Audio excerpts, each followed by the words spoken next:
Penny stock पर video बनाने के माध्यम होते हैं। पेनी स्टॉक हमें बहुत कुछ सिखा कर जाता है, क्योंकि अगर आप पेनी स्टॉक के अंदर होल्डिंग पब्लिक की देखेंगे तो वो सबसे ज़्यादा है। कब भागेगा, कब इसके अंदर तेज़ी होगी। और मैं आपको ये भी बताऊंगा इसका शेयर होल्डिंग पैटर्न देखकर कि तेज़ी इसके अंदर हम किस तरीके से देख सकते हैं। क्या जब एफआईज अपनी होल्डिंग को किसी पेनी स्टॉक के अंदर लगाकर पैसा कमा लेते हैं तो फिर पब्लिक क्यों नहीं कमाती? पब्लिक भी कमा सकती है।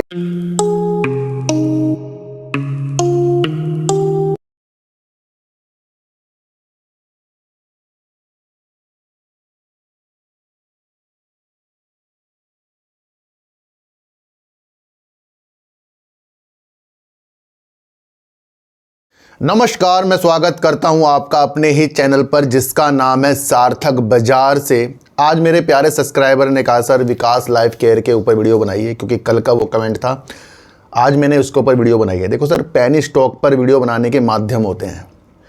पेनी स्टॉक हमें बहुत कुछ सिखा कर जाता है, क्योंकि अगर आप पेनी स्टॉक के अंदर होल्डिंग पब्लिक की देखेंगे तो वो सबसे ज़्यादा है।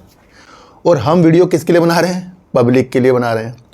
तो जब पब्लिक पेनी स्टॉक का माध्यम नहीं समझेगी, जब तक कि वो ऐसे स्टॉकों के अंदर इन्वॉल्व रहेगी और आशा करेगी कि ये शेयर कब भागेगा, कब इसके अंदर तेज़ी होगी। और मैं आपको ये भी बताऊंगा इसका शेयर होल्डिंग पैटर्न देखकर कि तेज़ी इसके अंदर हम किस तरीके से देख सकते हैं। वैसे इसके अंदर जो खेल करते हैं, एफआईज करते हैं, बार बार आते हैं, बार बार जाते हैं, उन पर आपको नज़र रखनी पड़ेगी। कंपनी का काम जिस तरीके से कंपनी पर्यावरण के अनुकूल में काम कर रही है वो भी बेस्ट है। रबर में काम करती है, पॉलीमर में काम करती है, वो भी कंपनी की अलग अलग नीतियां हैं। कंपनी दुबई में अपना कुछ हिस्सेदारी भी ली थी, उस न्यूज़ को भी कवर करेंगे, पुरानी न्यूज़ को भी देखेंगे, क्योंकि नई न्यूज़ इस कंपनी के अंदर आती नहीं। तो फिर भी इस कंपनी के अंदर 85% पब्लिक हैं। और अगर हम पब्लिक के अंदर और होल्डिंग देखें तो किसी की 3.10% है या किसी की 2.45, यानी कि करीब करीब 5% जो है अदर है। तो यानी कि 80% तक के इसके अंदर पब्लिक इन्वॉल्व है।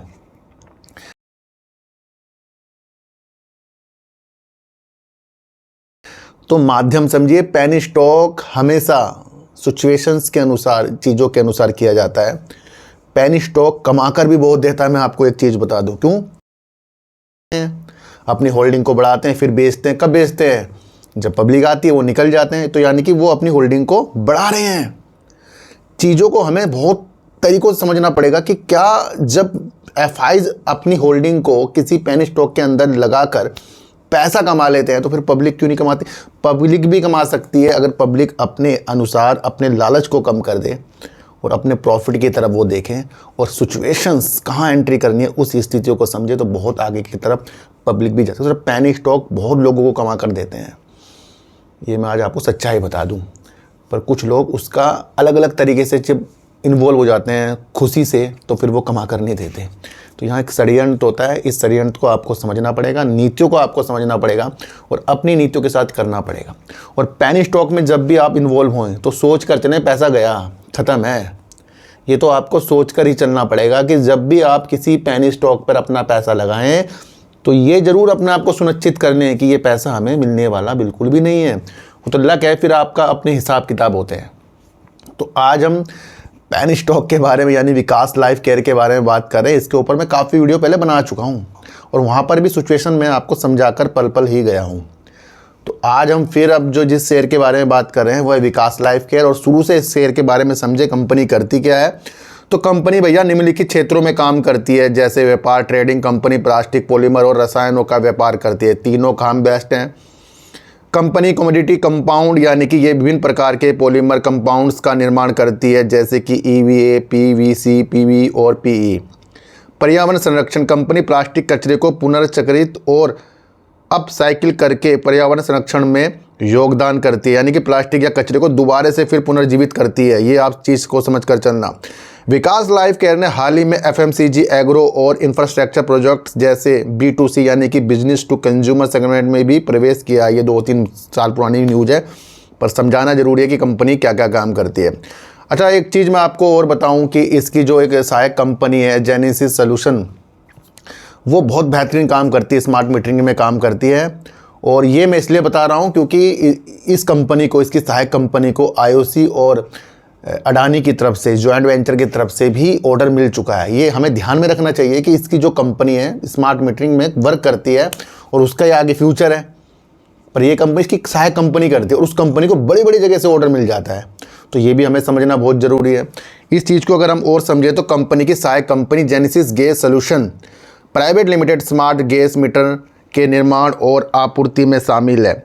विकास लाइफ केयर ने हाल ही में MSR अप्रैल प्राइवेट लिमिटेड में हिस्सेदारी हासिल की, जो टेक्सटाइल गारमेंट्स और परिधान एक्सेसरीज का निर्माण करती है। भैया ये 2-3 साल पुरानी न्यूज़ होती है, लेकिन समझना जरूरी है। लाइफ केयर एक विविध कंपनी है जो प्लास्टिक, पॉलीमर, रसायन, रबर और पर्यावरण संरक्षण जैसे क्षेत्रों में काम करती है और हाल ही में B2C सेगमेंट में भी प्रवेश कर चुकी है। तो ये मैं आपको इसलिए बता रहा हूँ क्योंकि यहाँ से हमें स्थिति को समझना पड़ेगा कि कंपनी का काम और वजूद तो बहुत अच्छा दिख रहा है, क्या फिर उस वजूद को कंपनी अपने फंडामेंटल, अपनी बैलेंस शीट में भी दिखा रही है? तो वो भी हमें नज़र रखनी चाहिए। नहीं कि किसी के कहने पे हमने शेयर खरीद लिए, भैया बहुत अच्छी हिस्सेदारी ले रही है, काम कर रही है, इससे ऑर्डर मिल रहा है, उससे ऑर्डर मिल रहा है। भैया उसका बैलेंस शीट भी तो चेक करो कि वो क्या क्या चीज़ें कर रही है। अच्छा, अभी मैंने आपको आईओसी के बारे में बताया, तो यानी IOCL यानी अडानी संयुक्त सहयोग उद्यम से पेनी स्टॉक को ऑर्डर मिला। विकास लाइफ केयर की सहायक कंपनी जेनेसिस गैस सॉल्यूशन को IOAGPL से ऑर्डर मिला, यानी कि जॉइंट वेंचर के साथ, जो IOC और अडानी टोटल गैस लिमिटेड का संयुक्त उद्यम है। ये न्यूज़ है 27 जुलाई 2022 की। क्यों बता रहा हूँ? क्योंकि ये इसकी सहायक कंपनी को मिला है, विकास लाइफ केयर को। यानी कि समझना चाहिए कि कंपनी क्या क्या वर्क इसकी सहायक कंपनी भी करती है और कितने बड़ी हस्तियों से इनको ऑर्डर मिल रहा है।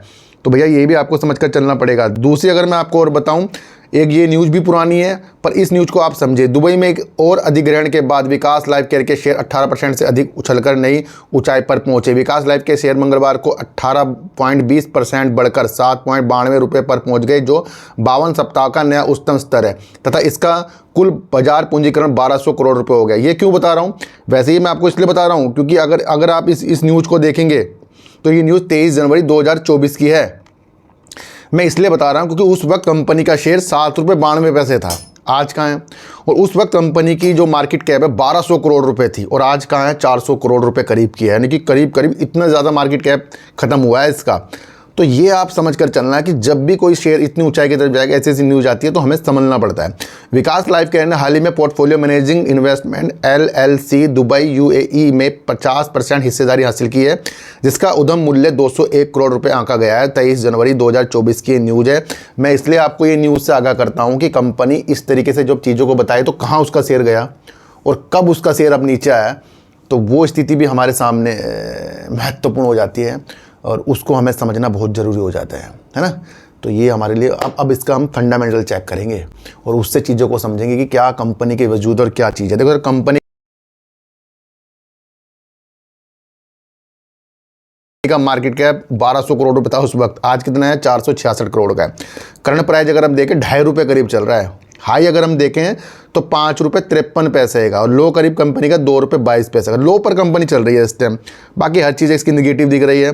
मार्च 2024 में कंपनी ने 131.24 करोड़ की सेल कर दी और 2 करोड़ रुपए करीब का कंपनी ने लॉस कर दिया।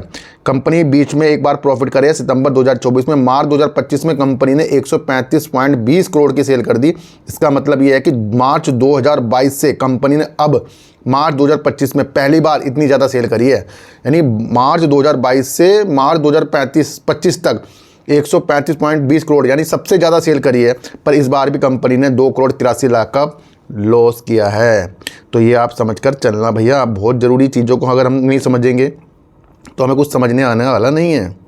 अब कंपनी का अगर हम रिजर्व देखें तो 346 करोड़ का रिजर्व है। उधार कंपनी में 77 करोड़ का है। कैश फ्लो 2025 में कंपनी का निगेटिव है और कंपनी के प्रमोटर्स काफ़ी कम है, जो 14.20% है। एफआईज कंपनी में खेल करते हैं, जो 0.46% हो गए। गवर्नमेंट कंपनी के अंदर बिल्कुल भी नहीं है और पब्लिक कंपनी के अंदर देखें तो 85.34% है। क्या देखने को मिल रहा है कि सारा का सारा माल पब्लिक के पास ही गया। मैं आपको बता दूं। अच्छा, मैं आपको एक चीज़ और बता दूं कि हम कंपनी के अंदर जो तेज़ी करते हैं उसके कुछ वजूद होते हैं, उसको समझना पड़ता है। तेज़ी के वजूद कब होंगे? जब इसके अंदर एफआईज फिर से एंट्री करेंगे। क्यों? सही तरीके से अभी मैं आपको समझाऊंगा इसके बारे में। तो ये समझिए कि अगर हम जून 2022 में प्रमोटर एफआईज देखें तो 12.21% थे। घटकर 9.98% हुए, फिर 8% हुए और मार्च 2023 में 0.33% हो गए। यानी कि 12.21% से प्लस 2023 में 0.33% हो गया, यानी कि माल लपेट कर ये आप समझ कर चलना। फिर दोबारा अगर हम देखें दिसंबर 2023 में 0.02% थे, मार्च 2024 में 4.35% अचानक एफआईज आए और फिर अगर हम सितंबर 2024 में देखें तो 0.50% है। क्या क्या देखने को मिल रहा है यहाँ से कि एफआईज ने हमें अपने कब्जे में लिया है और एफआईज अगर हम मार्च 2025 में देखें 0.46% है। तो यानी कि अब प्रमोटर तो इसके अंदर इतने के इतने रहेंगे, पब्लिक इसके अंदर अपने आपस में शेयर बदल रही है। कब चीज़ें होंगी? जब इसके अंदर एफआईज आएंगे। क्यों? क्योंकि मैंने पूरे डाटा के साथ आपको बताया कि 12% उस वक्त थे, फिर घट के इतने हुए, फिर 4% फिर आए, फिर घट के इतने हुए। तो यानी कि यहाँ खेल एफआईज ही कर रहे हैं। कंपनी की लेन देन की स्थितियाँ तो सेल कर रही है, वो अपनी लॉस भी कर रही है, पर उस हिसाब से अगर हम चीज़ों को देखें तो यहाँ पर एफआईज के हिसाब से ही ये कंपनी का शेयर चल रहा है। तो ये पेनी स्टॉक है, आपको इसके अंदर एफआईज के ऊपर अपनी नज़र रखनी पड़ेगी। इसलिए आपको अलग अलग नीतियों से समझाता हूँ और वो नीतियाँ कुछ लोगों को समझ में आती है। इसलिए पेनी स्टॉक की तरफ बड़ी सोच समझकर आपको अपना दिमाग लगाना चाहिए। वीडियो बनाइए, माध्यम समझिए। किसी को खरीदने बेचने की नीतियाँ चैनल पर बिल्कुल भी नहीं है, मैं आपको बता दूँ। तो सर सच्ची वीडियो देखिए, अच्छी वीडियो देखिए, समझ कर देखिए। किसी की भी बातों में आपको आना ही नहीं है, चाहे मैं क्यों ना हूँ। मेरा कोई टेलीग्राम, कोई व्हाट्सएप ग्रुप बिल्कुल भी नहीं है और ना ही आज तक मैंने बनाया। तो आज की वीडियो आपको कैसी लगी एक बार मुझे ज़रूर बताना। तो किसी को भी बेचने खरीदने की नीतियाँ मेरे चैनल पर फिर बता रहा हूँ नहीं है। तो चींटी को आटा दीजिए, गाय को रोटी दीजिए और अपने बच्चों को ज़्यादा से ज़्यादा प्यार कीजिए, क्योंकि बच्चे ही आपकी मासूमियत से किस्मत पलटेंगे। तो फिर मिलेंगे आपसे नए वीडियो के साथ। जब तक के लिए नमस्कार।